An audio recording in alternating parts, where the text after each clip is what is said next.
The night I met Lily, the sky was crying. Rain poured so heavily that the streetlights flickered like dying candles, and the air smelled of wet earth and forgotten memories. I had just moved into my new apartment, trying to escape the loneliness that had shadowed me for months. As I locked my car, I saw her, standing barefoot on the other side of the road, her white dress soaked through, her hair darkened by the rain, and her eyes fixed on me with a calm sadness that made my heart ache. She didn't move, didn't shiver, just stood there as if the storm didn't exist for her. I don't know what came over me, but I crossed the street and handed her my umbrella. She smiled faintly, the kind of smile that feels both beautiful and broken, and said softly, "You shouldn't be out here." Her voice had an echo to it, not like an echo off the walls, but one that lingered in my chest long after she spoke. I asked if she needed help, if she was okay, and she nodded once, though her eyes said something else entirely. She followed me back to my apartment without hesitation, dripping water onto the wooden floor, her footsteps almost soundless. When I offered her a towel and a cup of tea, she held the cup in her hands but never drank. The rain outside kept tapping the windows as we talked, and I learned her name was Lily. She didn't tell me where she lived, what she did, or why she was out in the storm, but there was something about her that silenced all my questions. Her presence filled the room with warmth, even though the air around her felt cold. We talked until dawn, and before I realized it, she had fallen asleep on the couch, peaceful and still. I covered her with a blanket, and as I turned off the light, I thought I saw her reflection in the window flicker for a second, like the glass didn't quite recognize her. The next morning, she was gone, leaving only the faint scent of lavender behind.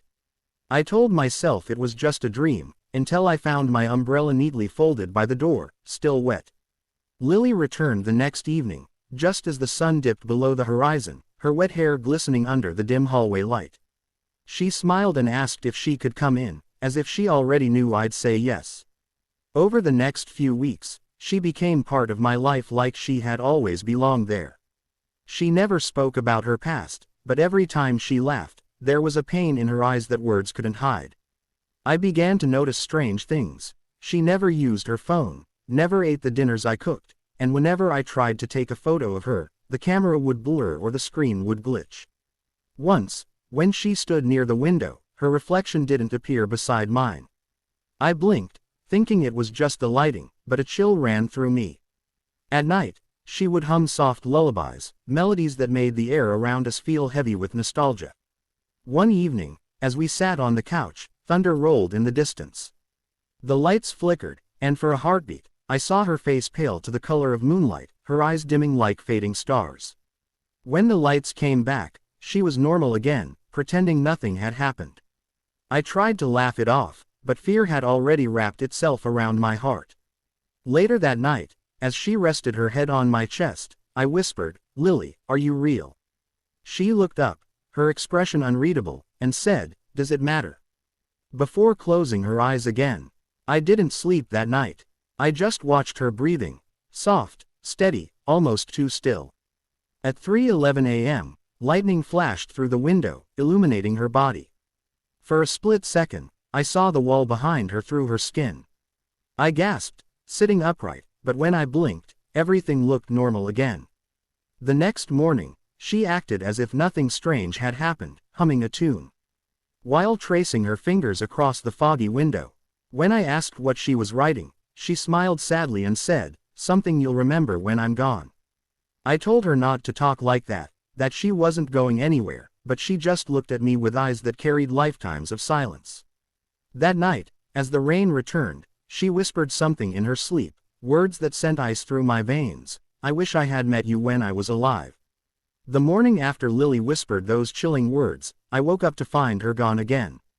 The air in the room felt heavier, colder, as though her absence had left something behind that wasn't entirely gone. Her scent still lingered in the sheets, faintly floral, but there was an emptiness that pulled at me like gravity. I tried calling her, though I knew she had no phone, and I sent messages into the void, hoping she'd somehow see them.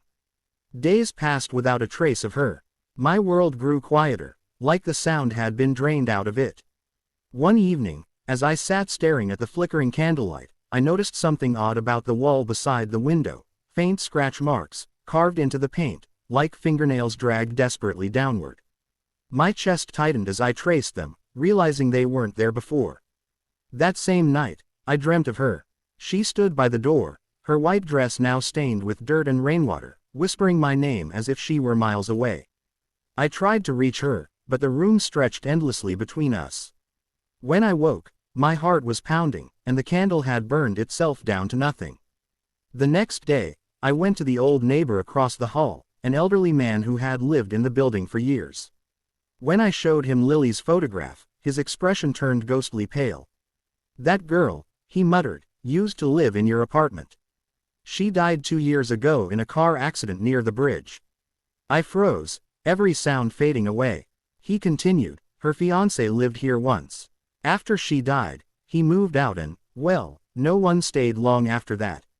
They said they heard her crying." My hands trembled as I returned to my apartment, every corner suddenly unfamiliar. That night, I found Lily sitting by the window again, her back to me. I could see the rain dripping through her hair, though the window was closed. "Where did you go?" I whispered. She turned slowly, her face pale but calm. "You found out," she said. "I was afraid you would." My breath caught in my throat. "You're not." I couldn't finish the sentence. She smiled faintly. "Not anymore." Tears burned in my eyes, but I couldn't look away. She stood, her feet leaving no imprint on the carpet, and touched my face with a hand so cold it felt like winter itself. "You weren't supposed to see me," she said softly. "But I wanted to feel what it's like to be loved again." After that night, I stopped trying to understand. I didn't care whether she was real or not. Every evening, she came back as the sun sank and vanished again before morning. We didn't talk about death anymore. We talked about memories, about places she wanted to see, about how she missed the sound of rain before it touched the ground. Her laughter still warmed the room, but it echoed now, faintly hollow, as if coming from another world. One night, she asked me to promise something, to go to the bridge where she had died and bring white lilies. They were my favorite, she said, smiling softly, and I never got any that day. My heart broke at her words. The next morning, I did exactly as she asked. The bridge was empty, shrouded in fog, the water below restless and dark. I placed the lilies on the railing and whispered her name. The wind stirred, gentle at first, then cold and sharp. I felt her presence before I saw her, the faint outline of her figure in the mist, her hair flowing as if underwater, her eyes filled with love and sorrow. "Thank you," she whispered, "for remembering me." I reached out, wanting to touch her one last time, but she stepped back, fading slowly into the mist until only her voice remained. "You made me feel alive again." When I opened my eyes, the bridge was empty, the flowers gone, and the air strangely still. I walked home in silence, my heart both heavy and light. That night, for the first time, I slept peacefully.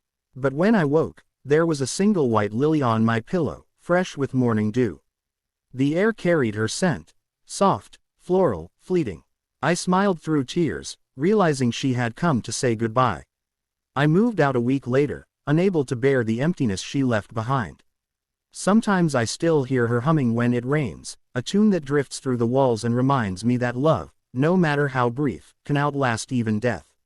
And in that haunting melody, I know she's still with me, not as a ghost, but as the memory of the girl who loved me after death.